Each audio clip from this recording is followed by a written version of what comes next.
MAGA have been regretting their vote for Donald Trump, and there's nothing that brings me more joy than seeing these videos, because what the fuck did you think you were voting for?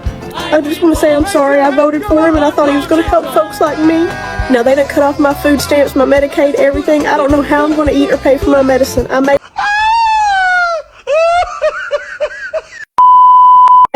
admit, I regret my vote for Donald Trump. I regret my vote. I never thought I'd say that, but I regret my vote.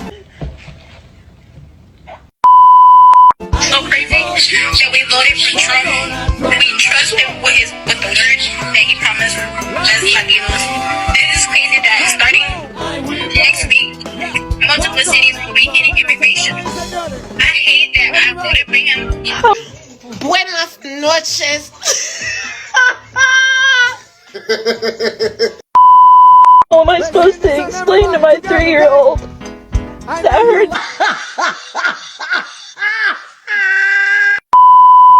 I'm a Latina who voted for Trump, and I am so sorry. My medication, it runs $20,000 a month without insurance. I make $800 a month. Oh, that will kill me. That would kill my friends. That would kill millions of people in this country if they lose their health care. I regret my vote 110%. I voted for Donald Trump. Really starting to regret my vote. I will not be supporting him anymore. So yesterday and today, I spent a lot of time reading comments to you from X about Trump's speech, going into it, and then the aftermath. And I said he was getting dog walked. I said it was a mistake before he did it. It was a much bigger mistake than I even thought, like reading the comments and how pissed they are. And so I talked a lot about X. I was over there again this afternoon.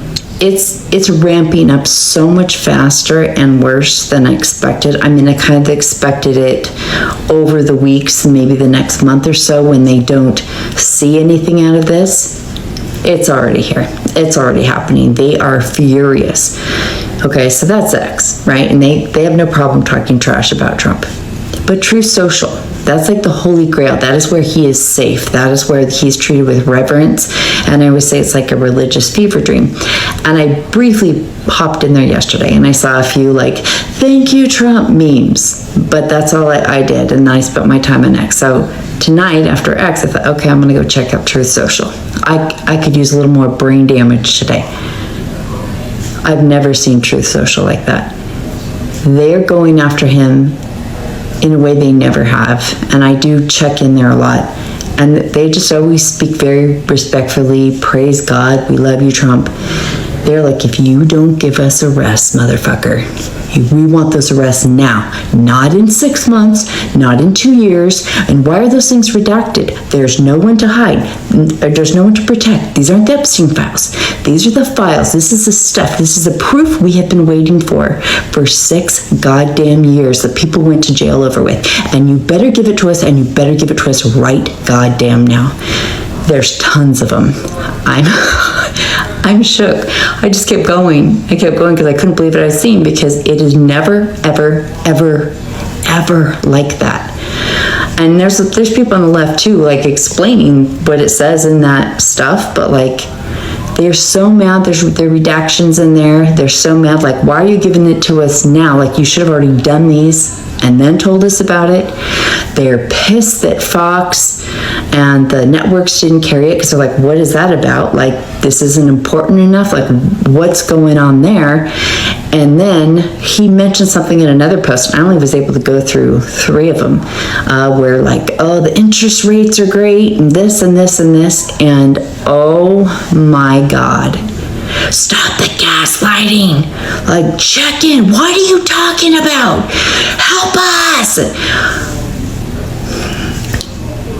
Yeah, he fucked up with that. Like, he opened up a can of worms, just like he opened up a wound. And now, like, I said it was a mistake for him to go in there when you have Iran, when you have the stuff with Israel, when you have a bad economy, when you have the Epstein files stuff, when you have all these things going on and the stress that people are under, and they are with him because they really believed he was going to make things better. And they're trying to be patient about the Iran war, even though it goes back and forth, and they watch prices go up and down, up and down. And it's just that speech snaps something where there's no more patience, there's no more tolerance, they're feeling played, and they can kind of see it now. They're like, if there's not an arrest right now, if you don't get this economy under control right now, we see you. Fuck you. And it is just... So anyway, I'll be back on here tomorrow just to share this with you, because it's never like that. It's never been like that on True Social. Not ever. So he's in big trouble. Far worse than I had even anticipated.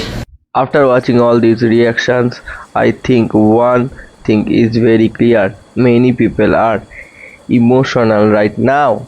Some people still fully support Donald Trump. Some people are starting to ask more questions. That is normal in politics. When people vote for a leader, they accept results. They want lower prices. They want a stronger economy. They want promises to become reality.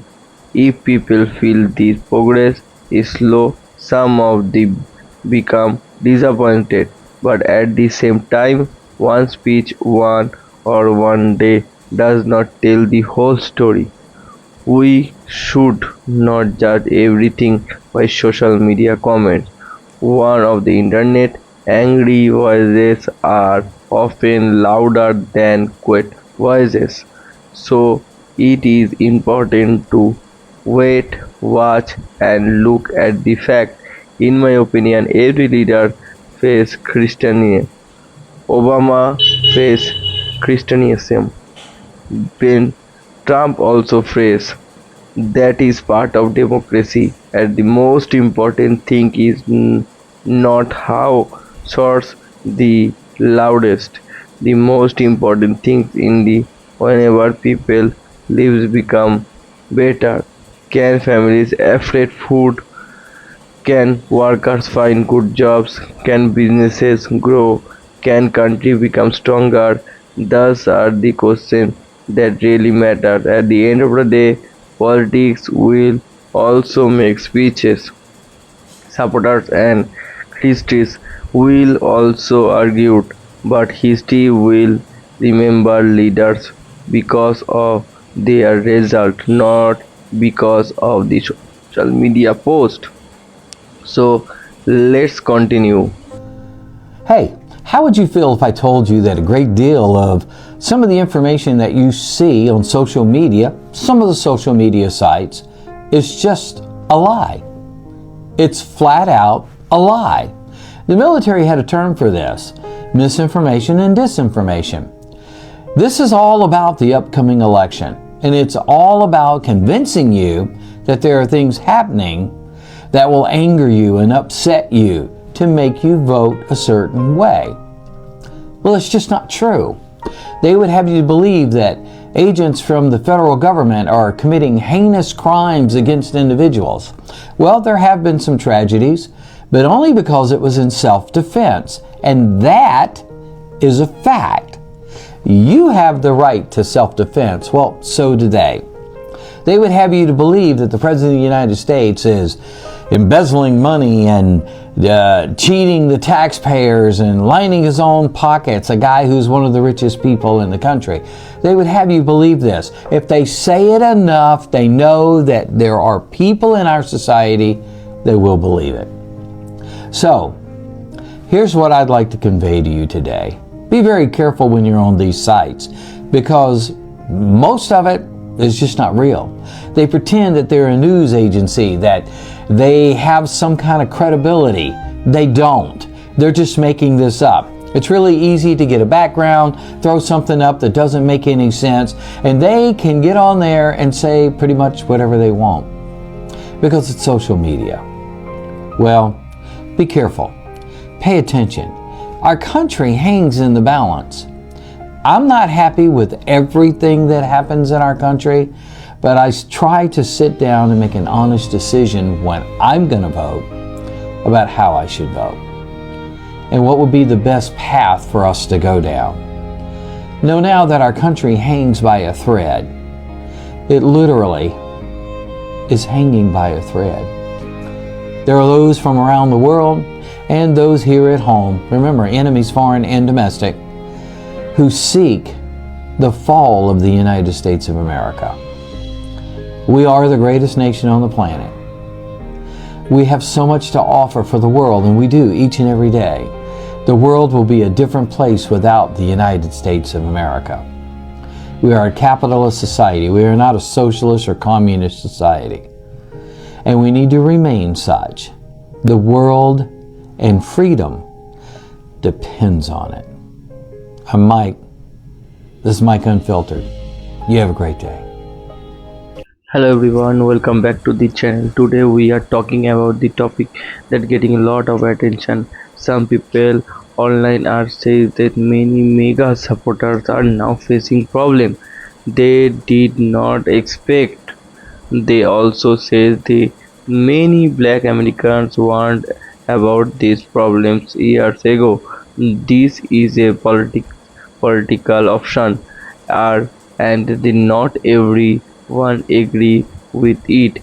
So let's talk about it. Many people voted for Donald Trump because they wanted lower prices and stronger economy, safer borders, and the better future. But they believed he was the right person for job. But today, some voters are saying life is still very difficult. They talk about the high cost of food, expensive houses, rising bills, and financial stress. Because of this, some former Trump supporters have started asking questions. They are saying, why is life is still hard? Others still strongly support Trump. They believe he needs more time of that other people are responsible for today's problems. This is why America is so divided. Now other part is the decisions of about black Americans. For many years, some black leaders active for vote said they we worried about the Trump leadership and the sump of politics. They believed this politics could create more division and make life harder for many communities. Some people now say this warning should been taken more seriously. Others completely disagree. They believe Trump helped the economy, create jobs and made America stronger. So there are two very different opinions. In my opinion, every voter has right to change their mind. Changing your opinion does not make you weak. Sometimes people learn through experiences.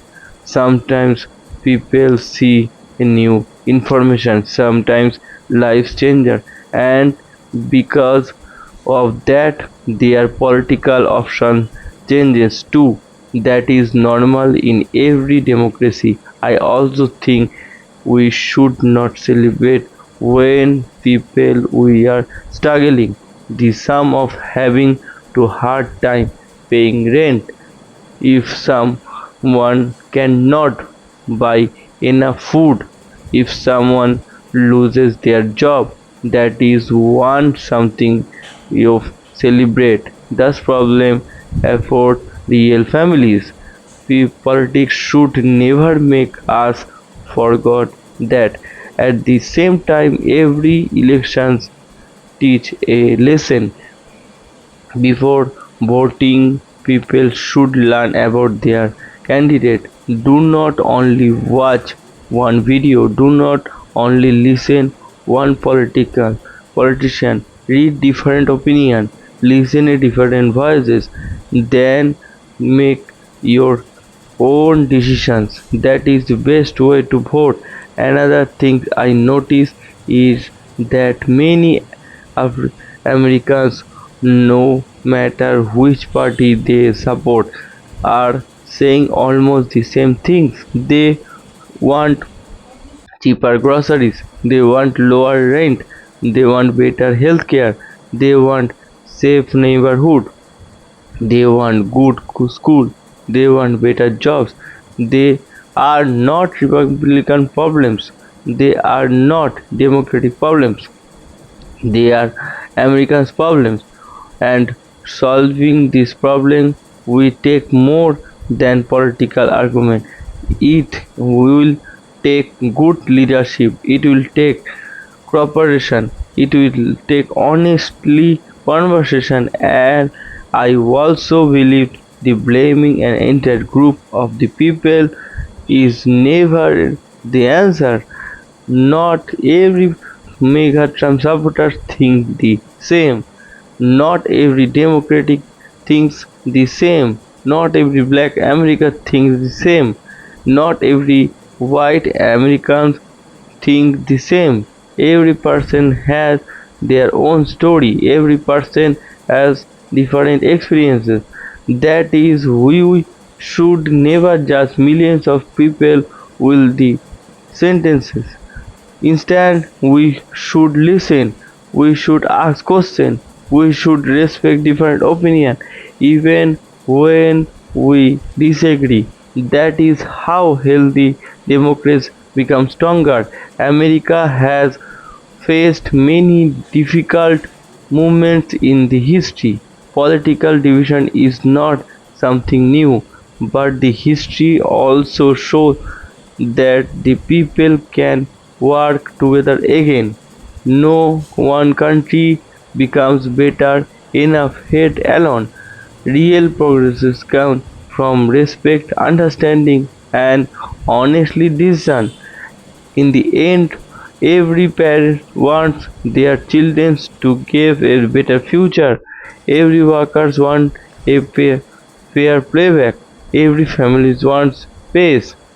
These goals are bigger than the politics. So instead of fighting each other every day, maybe it is time to focus more on solving real problems. Because no matter who win an election, ordinary people still have to go to work. They still have bills to pay. They still want a better life. That is what really matters. So what do you think? Do you believe more voters and changing their mind, or do you think most people still support the same political idea? I would love to hear your opinion. Please sharing your thoughts in the comments below. Let's keep the conversation respectful, because everyone has the right to their own opinion. If you enjoyed this video, do not forget like, subscribe, and turn on the live notification. Thank you so much for watching. See you the next video. Take care. Bye bye.